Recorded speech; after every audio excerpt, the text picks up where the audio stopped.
আসসালামু আলাইকুম dear students, আজকে আমরা আলোচনা করব অর্ডিনারি ডিফারেনশিয়াল ইকুয়েশন বা সাধারণ অন্তরক সমীকরণের একটা গুরুত্বপূর্ণ টপিক। এই টপিকটা পরীক্ষায় খুব ইম্পর্টেন্ট। সেটা হচ্ছে ধ্রুবক সহগ বিশিষ্ট অসমমাত্রিক রৈখিক অন্তরক সমীকরণ, বা ইংলিশে আমরা বলি non homogeneous linear differential equations with constant coefficients. আমরা এই প্রবলেম থেকে আজকে সমাধান শুরু করব। আমরা ধারাবাহিকভাবে এইটার বিভিন্ন অ্যাডভান্স প্রবলেমের দিকেও যাবো ইনশাল্লাহ। আমরা এখানে দেখতে পাচ্ছি যে আমাদের দেওয়া আছে D square minus 3d plus 2 ব্র্যাকেটের ভিতরে ওয়াই ইকুয়াল টু হচ্ছে e⁵x। এখানে এই ডি এর পরিচয়টা আমরা দিয়ে নিই। ডি হচ্ছে মূলত ডি এই অপারেটরটাকেই আমরা সংক্ষেপে ডি দিয়ে লিখি। তো যখন তোমাকে ডি স্কোয়ার দেয়, এই কথাটার মানে হচ্ছে এটা আসলে এই জিনিসটা, বুঝতে পারলা? সো চলো এখন আমরা এখানে একটু ক্যালকুলেশনের আগে একটু কিছু কথা বলে নিই। যেমন এটাই দেখো, আমরা এই টাইপের প্রবলেম নিশ্চয়ই সমাধান করছি। তোমরা দেখছো যে টি স্কোয়ার মাইনাস 3d প্লাস 2 ব্র্যাকেটে ওয়াই রেখে এপাশে শূন্য, এপাশে যদি শূন্য থাকে, মানে ডান পাশে যদি শূন্য থাকে, তাহলে এটাকে আমরা বলি সমমাত্রিক। বুঝতে পারছো? এটাকে বলি সমমাত্রিক, আর ইংলিশে এটাকে বলা হয় হোমোজিনিয়াস। হোমোজিনিয়াস। কিন্তু যেহেতু এখানে ডান পাশে শূন্য নাই, তার মানে এটাকে হোমোজিনিয়াস বলা যাবে না, এটাই হয়ে যাবে নন হোমোজিনিয়াস। ডান পাশে যদি শূন্য না থাকে, তাহলে এটা হয়ে যায় নন হোমোজিনিয়াস বা অসমমাত্রিক। তো যদিও এটা অসমমাত্রিক ইকুয়েশন, মানে নন হোমোজেনিয়াস ইকুয়েশন, কিন্তু প্রথমে এটাকে কিছুক্ষণের জন্য আমরা এটাকে হোমোজেনিয়াস হিসেবে ট্রিট করি। ঠিক আছে? সো প্রথমে কিছুক্ষণের জন্য এটা ইকুয়াল টু তুমি জিরো ভাবো। এই জিনিসটা ইকুয়াল টু হচ্ছে জিরো ভাবো। বাই দ্য ওয়ে, তুমি যদি অলরেডি তুমি যদি হোমোজেনিয়াস না করে থাকো, তাহলে তোমার জন্য এই ম্যাথটা দেখাটা একটু ডিজাস্টারাস হয়ে যেতে পারে। তুমি আমার সেই চ্যাপ্টারের ম্যাথগুলোকে দেখো, তারপরে এটা তুমি দেখে ইনশাআল্লাহ বুঝতে পারবা। তাহলে এটা ইকুয়াল টু প্রথমে মনে মনে জিরো ভাবো। আসলে তো জিরো না, আসলে তো e⁵x, কিন্তু জিরো ভাবো, সমস্যা তো নেই। এবার অক্সিলারি ইকুয়েশন বের করো। তোমরা জানো অক্সিলারি ইকুয়েশন কীভাবে বের করে? ডি এর জায়গায় তুমি জাস্ট এম লিখবা। তাহলে এখানে d2 আছে, m2 হবে, মানে m স্কোয়ার হবে, মাইনাস 3 ইন্টু ডি এর জায়গায় m লিখবা, প্লাস 2 লিখবা, আর এই ওয়াই এর জন্য কিছু লেখা লাগবে না, ইকুয়াল টু লিখবা জিরো। তারপরে এখান থেকে m এর মান বের করো। তো এতক্ষণ তো মুখে মুখে বললাম, এবার চলো আমরা লিখে দেখাই। ঠিক আছে? সো আমরা অক্সিলারি ইকুয়েশন, বা যেটাকে আমরা বলি সহায়ক সমীকরণ বা অক্সিলারি ইকুয়েশন, সেটা ভাই দেখতে কেমন? সেটা হচ্ছে ডি এর জায়গায় এম, তার মানে ডি স্কোয়ারের জায়গায় এম স্কোয়ার, মাইনাস ডি এর জায়গায় এম বসাও, প্লাস 2 ইকুয়াল টু এই পাশে জিরো ধরতে হবে। এবার এখান থেকে সলভ করো। যেটা তুমি ক্যালকুলেটার করে সলভ করতে পারো, হাতে কলমে করতে পারো, তোমার যেভাবে খুশি সলভ করার করবা।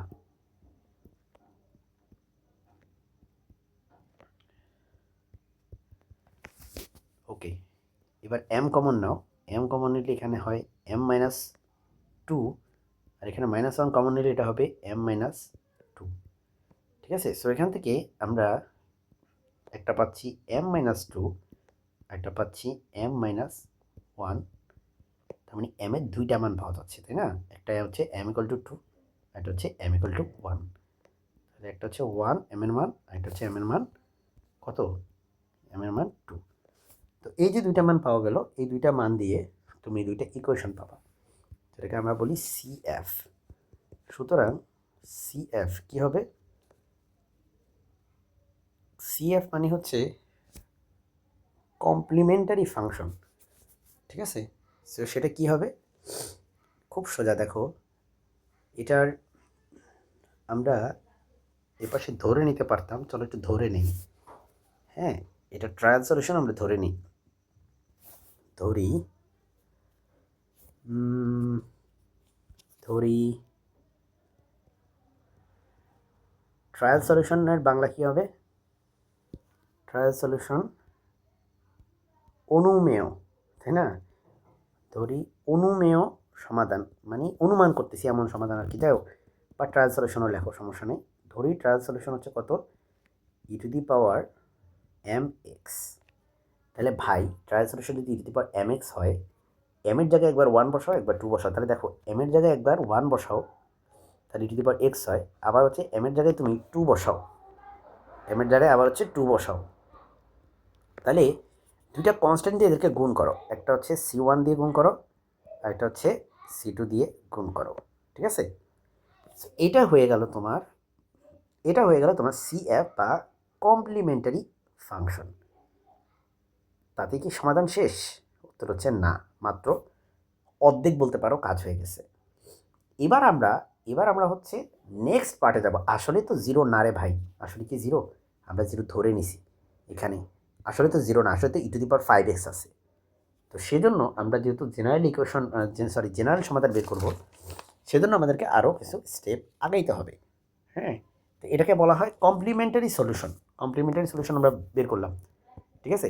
আচ্ছা, এবার জেনারেল যে সলিউশন সেটা করার জন্য, তো সাধারণ সমাধান বের করার জন্য আমাদের দরকার এবার পার্টিকুলার যে সলিউশন সেটা বের করা। পার্টিকুলার সলিউশন বা এটাকে আমরা বলতে পারি ওয়াই অফ পি। এটা কেমনে বের করে? খুবই একটু মানে ধীরে সুস্থে শোনো ব্যাপারটা। প্রথমে আমরা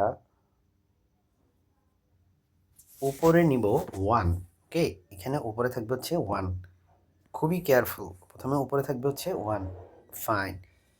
এবার ভাই আমরা নিচে লিখব এই জিনিসটা, এটাকে আমরা নিচে লিখব, উপরে 1 নিচে এই জিনিসটা।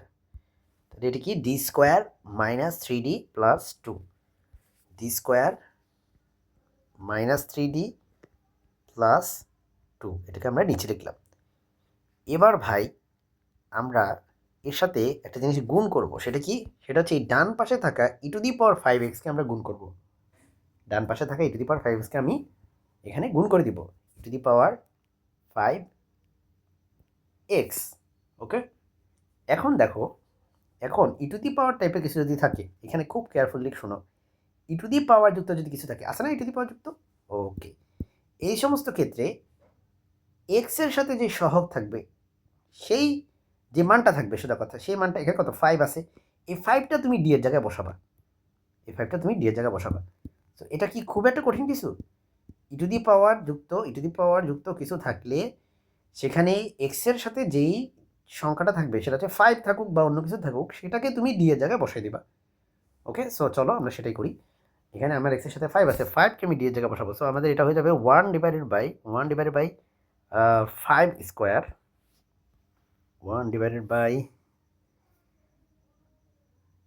ওকে ওয়েট, হ্যাঁ, সো এটা হয়ে যাবে 5 square minus 3 into 5 plus 2। e⁵x কিন্তু ভ্যানিশ হবে না, ওটা থাকবে। এবার ভাই এই ক্যালকুলেশনটা কত হয় দেখো তো, 5 স্কোয়ার মানে 25 থেকে 15 বাদ দিলে হয় 10, 10 আর দিয়ে হচ্ছে 12, তাহলে এটা হয় e⁵5x ডিভাইডেড বাই 12, ঠিক আছে? Divided by 12। তাহলে এখন আমরা একটা তো হচ্ছে তোমার পেয়ে গেলাম, যে কমপ্লিমেন্টারি সলিউশন পেয়ে গেলাম, পার্টিকুলার সলিউশন পেয়ে গেলাম, দুইটাই পেয়ে গেলাম, তাই না? তো দুইটা জাস্ট হচ্ছে আমরা সিম্পলি যোগ করব, ঠিক আছে? তো এখানে আমার আসলে একটু এভাবে লেখা উচিত ছিল, কনভেনশনালি এভাবে লেখে, সো এভাবে লিখলেই ভালো।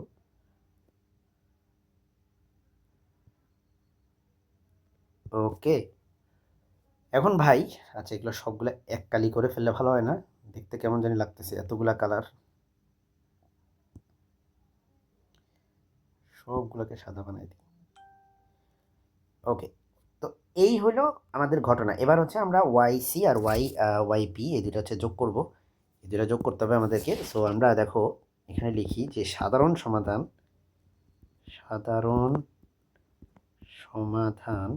সেটা আবার কি? সেটা হচ্ছে